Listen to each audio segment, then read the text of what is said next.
Merci beaucoup d'être venus si nombreux. Après, c'est filmé, donc j'arrête les conneries. Bon, on va du coup aller vite, je pense.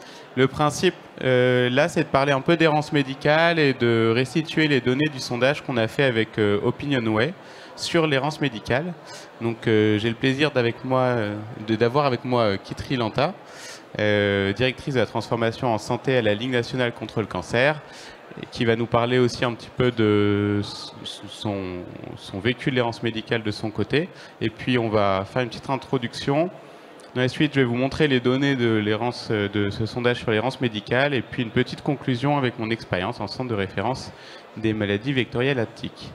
L'errance médicale n'a pas de définition objective, c'est une situation dans laquelle le patient ne va pas se sentir suffisamment bien traité ou diagnostiqué. C'est intéressant que ce soit une donnée subjective parce qu'on est obligé d'interroger le patient sur cette question et donc on va vraiment avoir, on ne peut pas faire d'études sur le sujet, c'est pour ça qu'il n'y a pas d'études avant ça, mais uniquement des sondages d'opinion et on va demander réellement au patient comment il se sent, est-ce qu'il a l'impression que le diagnostic et le traitement ont été bons pour ses problèmes de santé. Quand on parle d'errance médicale, on peut parler d'errance diagnostique et on peut parler d'errance thérapeutique. Donc l'errance diagnostique, c'est toute la période qui va succéder aux symptômes jusqu'au moment où le patient va avoir l'impression d'avoir le bon diagnostic posé pour ses symptômes. Et l'errance thérapeutique, c'est toute la période qui va succéder le diagnostic et dans lequel le patient va avoir, jusqu'au moment où il va avoir un traitement adéquat pour ses symptômes. Donc on peut parler d'errance médicale dans toutes les pathologies globalement, dès qu'on a des symptômes. Si on met trop de temps à les diagnostiquer, on peut être dans cette situation d'errance. Donc on va le voir plus particulièrement dans les pathologies qui sont difficiles à diagnostiquer ou dans les pathologies qui vont avoir plein de choses intriquées, ce qui peut rendre le diagnostic plus long, ou dans les maladies rares bien sûr, dans les cancers, on en parlera, et dans les pathologies psychiatriques, entre autres, mais on peut en parler un peu surtout. Un des points importants dans l'errance médicale, c'est qu'un patient qui va mettre du temps avant d'avoir un diagnostic pour son traitement va avoir souvent de plus en plus de symptômes par la suite, puisqu'il va être dans des situations où il va être de plus en plus anxieux, parfois des symptômes dépressifs, avec parfois des douleurs, d'autres symptômes qui arrivent après le premier. Et plus le temps passe, plus ça va être difficile de décortiquer quelle était la pathologie initiale qu'on avait envie de diagnostiquer, des nouveaux symptômes qui se sont installés. Donc tout l'intérêt d'essayer de dépister le plus tôt possible des situations qui peuvent mener à des situations d'errance médicale et les traiter, les diagnostiquer et les traiter le plus vite possible. Et la dernière chose, avant peut-être de passer le micro je crois, c'est que plus donc, le temps passe, plus les patients sont dans des situations complexes à diagnostiquer et donc plus logiquement le médecin va avoir besoin de temps pour démembrer, comprendre la situation du patient. Or, on se retrouve dans une situation en France et probablement un peu partout où on a de moins en moins de moyens pour faire des diagnostics, de moins en moins de médecins, de moins en moins d'offres de soins et donc le temps médical est de plus en plus court. Donc on se retrouve avec des patients qui ont de plus en plus besoin d'écoute, d'empathie et de temps médical et un temps qui est de plus en plus raccourci. En France, on rappelle que le temps de consultation moyen d'un médecin généraliste, sur la dernière étude qui n'est pas toute récente mais quand même, est de 12 minutes. Donc c'est pour ça qu'on a souvent des patients qui ont des soucis, qui vont voir un premier, un deuxième, 3 fois, 4 fois le même médecin et en fait il n'a jamais le temps de se poser sur son diagnostic. Et ça c'est tes slides. Exactement, si tu veux les partager un peu plus. Avant de commencer, du coup, un petit mot très très bref sur la Ligue contre le cancer. On est la première association de patients en cancérologie avec 103 comités départementaux et puis une fédération qui chapeaute l'ensemble. Du coup, l'expérience en tant qu'asso de patients, le retour qu'on a du terrain, c'est que pour nous, l'errance médicale, elle commence effectivement dès les symptômes, ou peut-être même dès l'absence de symptômes. C'est le début, en fait, de cette grande aventure, entre guillemets, qui va driver le patient pendant un certain temps. Il va y avoir cette phase de diagnostic, et puis enfin, l'espérance d'un traitement qui soit efficient, adapté et qui arrive rapidement. Très rapidement, on sait que cette question de l'errance médicale, c'est quand même important de le rappeler, elle a un impact pour la personne malade, d'abord en termes de mortalité, puisque ça peut augmenter la mortalité, mais aussi en termes de séquelles, de complications. Plus on tarde à avoir un diagnostic, plus on tarde à avoir le bon traitement, plus on a des tumeurs importantes, plus on a des maladies avancées, etc. Alors évidemment, ce sont un peu des généralités, c'est pas vrai dans 100% des cas, mais c'est vrai dans la majorité des cas. Et puis il y a un énorme impact social, tu en as dit un mot, avec une montée progressive d'angoisse, d'autres symptômes, et puis cet agacement, pour pas dire ce désespoir aussi de ne pas mettre un nom sur la pathologie et sur les symptômes qu'on a. Le fait aussi de se sentir de plus en plus isolé, il y a des impacts aussi financiers sur le travail, etc.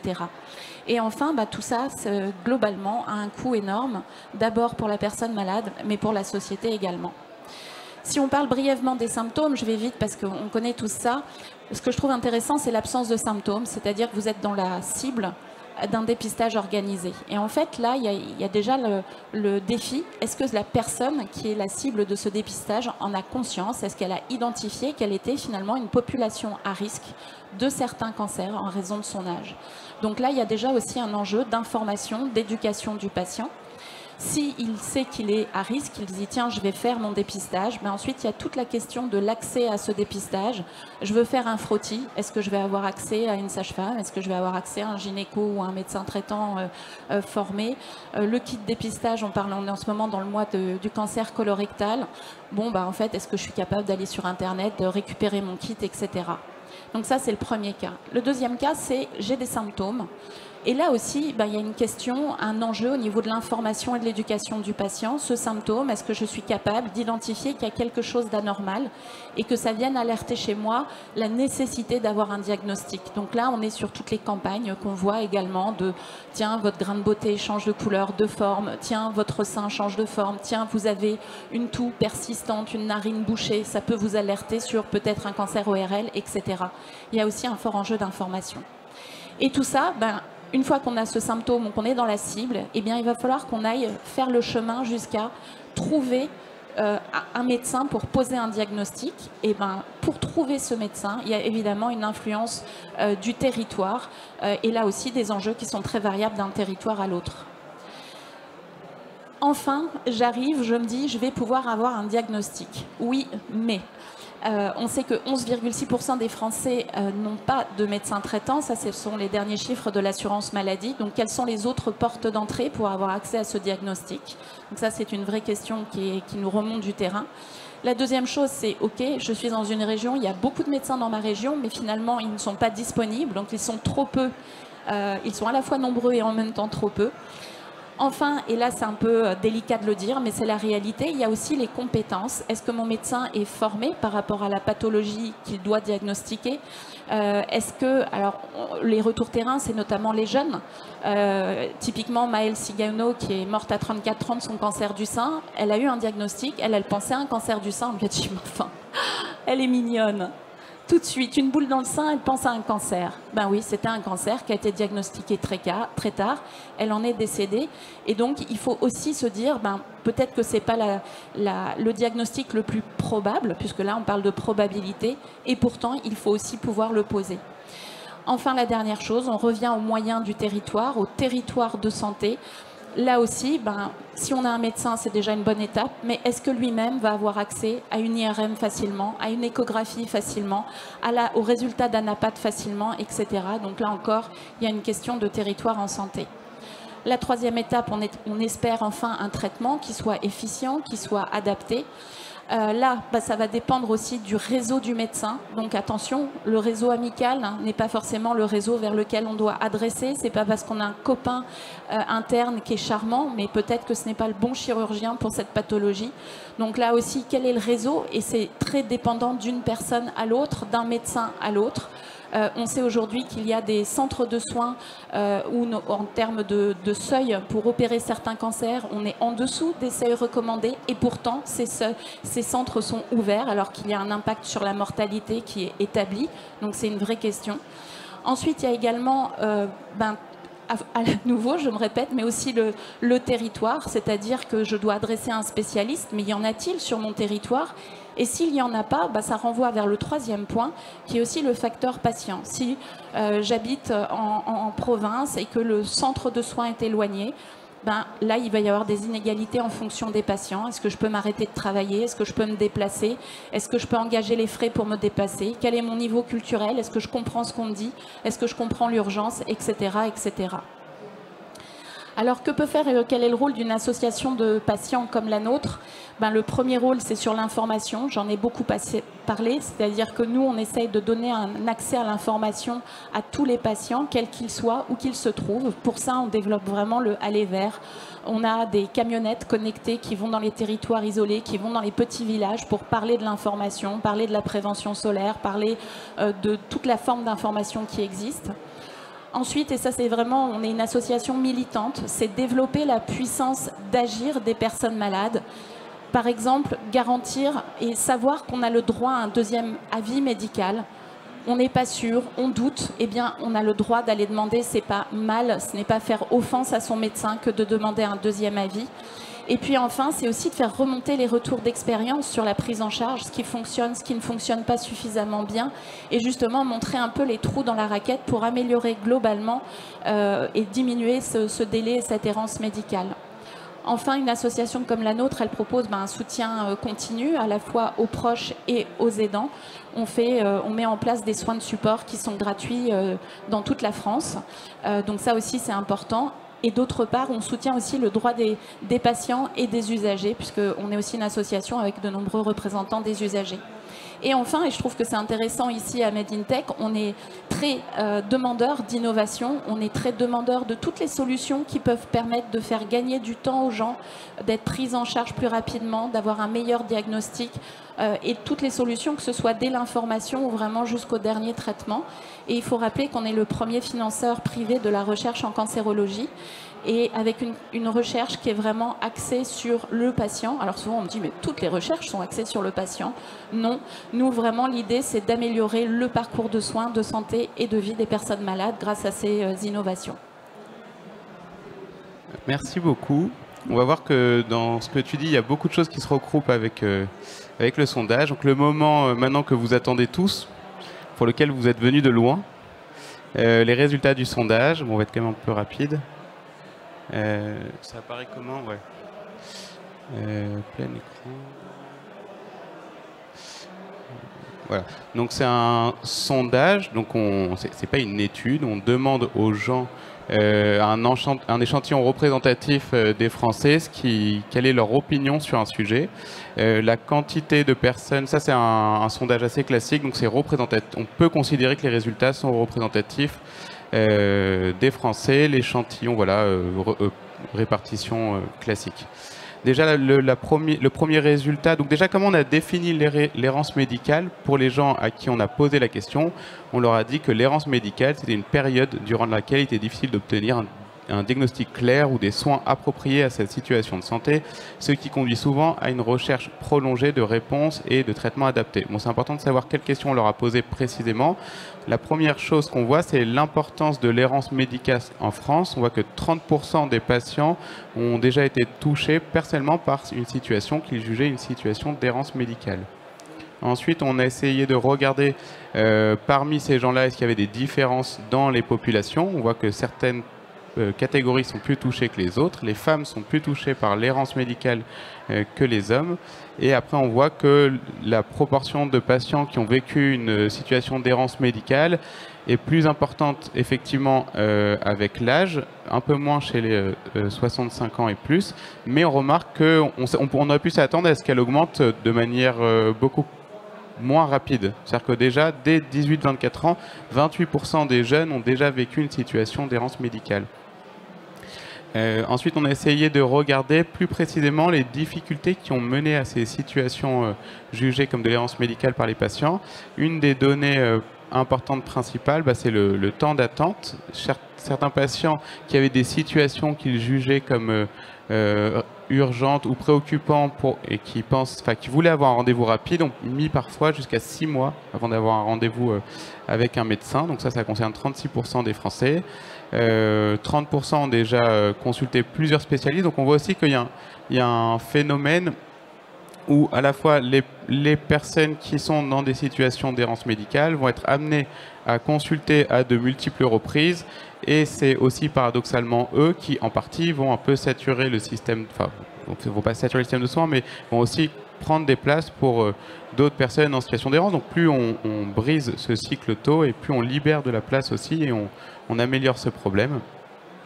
Dans les choses que l'on note, on voit qu'il y a une grosse disparité également entre hommes et femmes, aussi sur toutes les conséquences et les difficultés en lien avec l'errance médicale, quels que soient les critères. À peu près partout, les femmes sont plus touchées par les difficultés liées à de l'errance médicale, que ce soit pour le temps de consultation, pour le fait d'avoir besoin de consulter plusieurs médecins avant d'avoir un diagnostic considéré comme juste.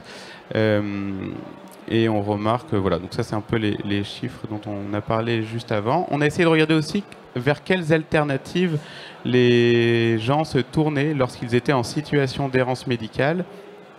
On voit notamment qu'il y a 26% des personnes qui se tournent vers des médecines alternatives, 17% qui vont aller rechercher un diagnostic en ligne, et 18% qui vont finir par faire un diagnostic eux-mêmes, et dans lequel ils auront plus confiance que le diagnostic posé par un médecin. Dans les autres choses, on a essayé d'évaluer le rapport à l'intelligence artificielle. C'est une question qui nous intéresse ici.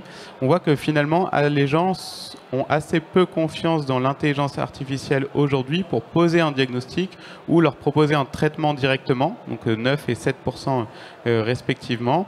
En revanche, on voit que les jeunes vont plus facilement faire confiance, mais ça reste assez bas, 10 et 9%, et qu'ils vont être amenés à utiliser les réseaux sociaux ou publier leur histoire sur les réseaux sociaux dans 18 et 13% pour essayer d'avoir un avis sur leur situation. Ensuite, on a demandé aux gens quelles étaient d'après eux les raisons de cette difficulté du système de soins de les prendre en charge correctement d'après eux. Pour 89% des gens, donc ça c'est important, ils incriminent le manque de spécialistes et de ressources.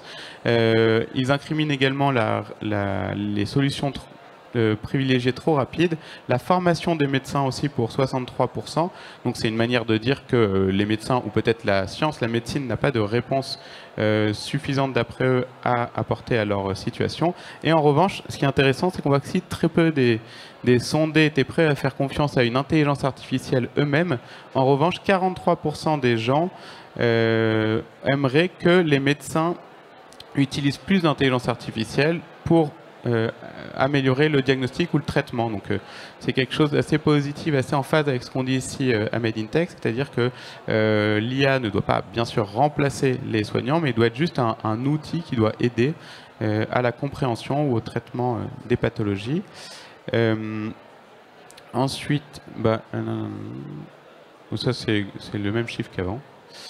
On a essayé de voir ensuite, et je crois qu'on arrive à la fin, les conséquences redoutées, les conséquences de cette errance médicale, lesquelles et chez qui. On voit que parmi les conséquences importantes, il y a des répercussions psychologiques des patients dans ces situations d'errance médicale, plus important chez les femmes que chez les hommes, 54%, plus important également chez les 18-24 ans, qui ont plus de répercussions psychologiques de ces situations d'errance.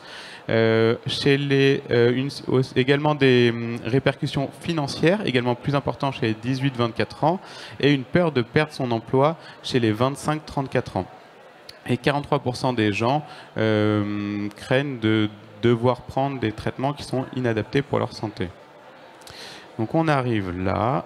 J'ai ensuite deux tout petits mots à vous dire, et on pourra passer aux questions, parce que je vois que vous trépignez. Et voilà. Donc ça, c'était juste un petit mot pour dire, donc, dans mon expérience, on travaille dans le centre de référence des maladies vectorielles à TIC. On est souvent confronté à des situations d'errance médicale. Ça, c'est une étude qu'on a réalisée sur une cohorte de patients de près de 400 patients où on avait finalement 63% des patients qui se sentaient en situation d'errance médicale. Et à la fin d'une prise en charge qui dure en moyenne 3 mois, il me semble, plus de 96% des patients ne se sentaient plus en situation d'errance médicale quand on leur posait la question. Alors qu'ils n'avaient pas de maladie de Lyme, ils avaient des pathologies pour lesquelles on n'était pas forcément les meilleurs spécialistes. Et finalement, comment on y arrivait dans cet exemple-là? C'était en faisant du pluridisciplinaire et en faisant des consultations d'1 heure par praticien, par patient. Donc on avait souvent 2 praticiens pour un seul patient. On organisait un hôpital de jour et on arrive à sortir beaucoup de gens de l'errance. Alors bien sûr, ce n'est pas la solution magique, c'est une solution parmi plein d'autres. Donc dans une situation où on aurait du temps, des moyens, il y a déjà une bonne partie des patients en errance dont on pourrait sortir. Évidemment, ce n'est pas possible d'utiliser 1 heure de consultation par citoyen, par patient pour le sortir des situations complexes, mais c'est... Alors déjà, il faut essayer quand même de donner plus de temps, plus de moyens pour s'en rapprocher. Mais en revanche, on peut essayer d'être innovant, on peut essayer de repenser le parcours de soins, on peut essayer d'améliorer le temps d'empathie avec le patient, on peut améliorer beaucoup de choses grâce aux innovations. Et c'est un peu le message qu'on a ici, c'est que l'errance médicale est un sujet. Ce sujet peut être amélioré grâce à l'innovation si on réfléchit correctement et si on permet d'augmenter le temps entre le patient, le temps d'empathie entre le patient et le médecin. Merci. Est-ce que tu as un petit mot pour la fin? Non, rien. Très rapidement, j'ai trouvé très intéressant dans les résultats le fait déjà que les femmes aient plus d'errance médicale que les hommes, 72% si je me souviens bien. On travaille aussi sur le sujet du genre en santé au niveau de la Ligue, c'est un sujet qui nous préoccupe. Les jeunes aussi, avec le risque social dont on parlait, de perte d'emploi. Donc c'est aussi quelque chose sur lequel on essaye de travailler. Et enfin, tu l'as abordé brièvement, mais le fait de recourir à des médecines complémentaires non conventionnelles, là aussi on est vigilant parce que comme on a l'impression que le système ne nous aide pas, attention, et là aussi souvent on se tourne vers des mauvaises solutions potentiellement. Quelquefois c'est pas grave, mais il peut y avoir aussi des choses plus graves. Et donc là on est aussi vigilant là-dessus parce que le Covid a aussi, ou la Covid pour les puristes, a aussi aidé on sait qu'il y a beaucoup de défiance scientifique aujourd'hui. Donc on est aussi vigilant en disant attention, revenons à des choses quand même qui sont prouvées, vérifiées. Et voilà. Mais c'est très très intéressant en termes de résultats. Ouais, merci beaucoup. Merci d'être là. Je ne sais pas si vous avez des questions. Sinon, on a l'occasion d'en parler, je pense. Merci beaucoup.